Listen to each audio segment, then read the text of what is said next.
Move on to quarterbacks, and help is on the way for Miami as Tua was designated for return yesterday, coming off a concussion, obviously, that's been well documented, spoke about a lot. We heard Tua speak with the media on his return from the serious injury. So they cleared you from the concussion. About how long have you been, I guess, symptom-free for? How long have you been cleared from that concussion for? I would say for myself, I've been symptom-free from the next day after the game on. There are a lot of people out there legitimately worried about your health and making sure that you're okay. Mm-hmm. What would you say to those that are worried that you might get hurt again and is this something that's going to continue? I appreciate your concern. I really do. I love this game, and I love it to the death of me. That's it. Tua very, very honest. Very honest, and will not wear the weird. That's the weird part, is that he won't wear a Guardian cap. Yeah. Anyway, whatever. It's his life, his choice. Whatever. We're here to evaluate the fantasy prospect of him coming back, and the fantasy prospect of him coming back is thank God, thank goodness for every one of us that has shares in Tyreek Hill and Jalen Waddle, and Von Achan. Thank God. Welcome back, Tua, with open arms. Thank goodness. I think you can make. He's not on any list. We're doing futures later in the thing. He's not on any list, and he won't win. But I think you could make an argument that Tua Tagovailoa should win Most Valuable Player this year. When you see what the Dolphins look like without him, tell me there's a team that doesn't drop further. It's unbelievable. He's he shifts the line like 5-6 points, and he's not that level of player, I don't think, but in this specific offense, it seems like he really is. So he was QB9. He was QB9 in fantasy last year. He led the NFL in passing yards. He has a very favorable matchup against Arizona, so yeah, he should be rostered everywhere. Yeah. Drake Maye also on our list. He's 84% available. He's got the Jets. He's coming off a week where he threw for 2 touchdowns. He also ran 3 times for 18 yards. I mean, Matthew, it hasn't been great, but it's been much better for the Patriots offense with their number 3 overall pick under center rather than Jacoby Brissett, and he's fantasy viable right now. He's the 11th best quarterback in fantasy over the last 2 weeks. Since he became the starter, he's averaging over 20 fantasy points per game. He gets you some points with his legs. He's not as scared to throw deep. The Jets defense just revived Russell Wilson. Russell Wilson into the week is like a top 5 fantasy quarterback thanks to your Jets. What I would be careful with, though, they think that Michael Carter and DJ Reed could be back in this game. Which would help. 2/3 of your secondary makes a big difference. I'm not saying Drake Maye's unplayable. I'm just saying there's a big difference. They're totally. The Jets' defense does not look good at all. Totally, and it's been the run defense that's really been the Achilles heel, if you will, of the Jets' defense. And certainly, it's not the Jets' defense fault that Garrett Wilson was like, "Oh, here, you take it the other way." Hot potato. Brutal. Just brutal, and the media, of course. I read Stop that this morning. Stop listening to him. It's the media's fault, I think. Right? Yeah. Number one. First, it was stop Saleh's listening fault, to you guys. and I assume Joe Douglas is next. I'm just trying to figure out the list. Running out of people to point the finger at. It might be you, Connor Rogers. I might be thrown off post game. Yeah, exactly. Honestly, would be great because we'd get more of you here. I'm okay with it. Aaron Rodgers, if you're listening to this, I'm okay with you blaming Connor Rogers for the faults of the Jets here. But anyway, Drake Maye, I do think. By the way, and then it's not a great schedule for him. Home to the Jets, at Tennessee, at Chicago are the next 3. Then he gets the Rams at home. But still, again, 56 rushing yards in his 2 starts. 40% of his rushes have gained at least 10 yards. So even in negative game script, I think there's a floor there because of the rushing.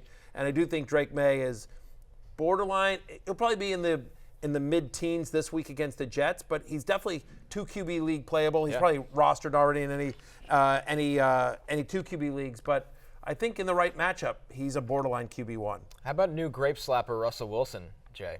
Trying to sell high on Russell 92% Wilson. available. Anyone want to trade for him?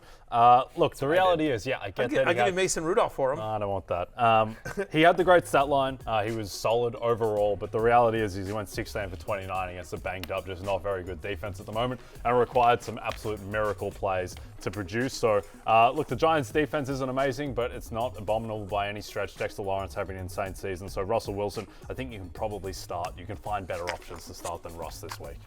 Also want to mention Bo Nix. Since week 3, he's the 14th best quarterback in fantasy. Bo Nix, he's had at least 19 fantasy points in 3 of 5 games. He's had back-to-back games with 60. It's all like, we talk about PPR scam artists. It's all like rushing scam artists. Bo Nix is like 2023 Rashad White of quarterbacks. He really is. He's like Tim Tebow back in the day was a fan.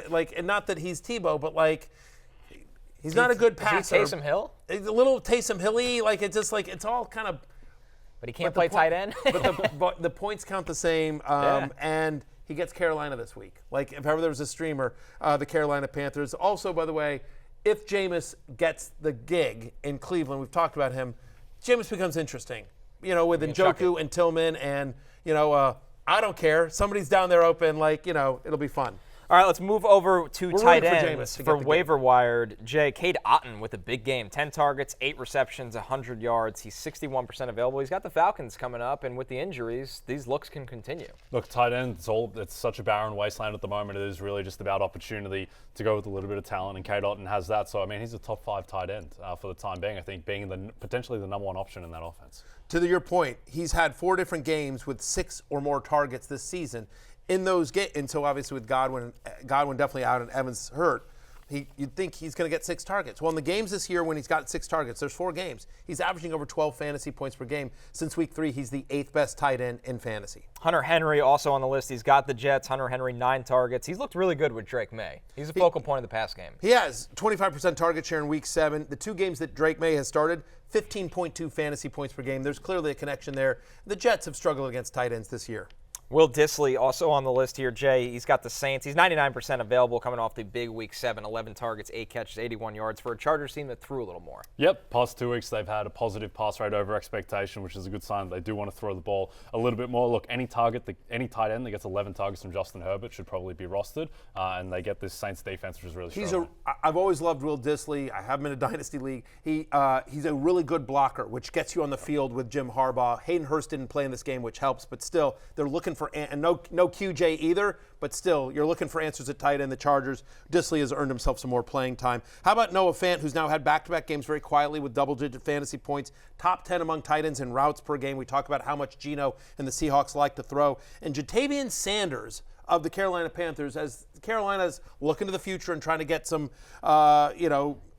get some eyes on some of their younger players. Sanders, who's a rookie, had a season-high 35% target share last week and now has 3 straight games with at least a 70% route participation. They play the Broncos this week, who have struggled a little bit against tight ends to the extent they've struggled at all. If you need a defense, the Lions got the Titans. The Chargers have the Saints. Obviously, a lot of backup quarterback situations going on there. The Texans have the Colts as Anthony Richardson's struggles continue, and the Packers have Jacksonville. In the case of the Texans, we don't want the backup quarterback. The Texans defense, you want the Joe starter. Flacco. Nobody does. You want Anthony Richardson there.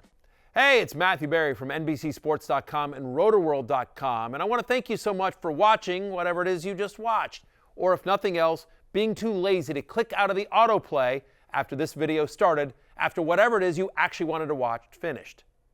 But now that you're here, I'd like to take a moment here to ask you respectfully now, okay? I'm asking you respectfully to subscribe to the NFL on NBC YouTube channel. You'll get the latest RotoWorld fantasy news headlines, all sorts of great shows, including my own Fantasy Football Happy Hour. So go subscribe now. Again, I'm asking respectfully.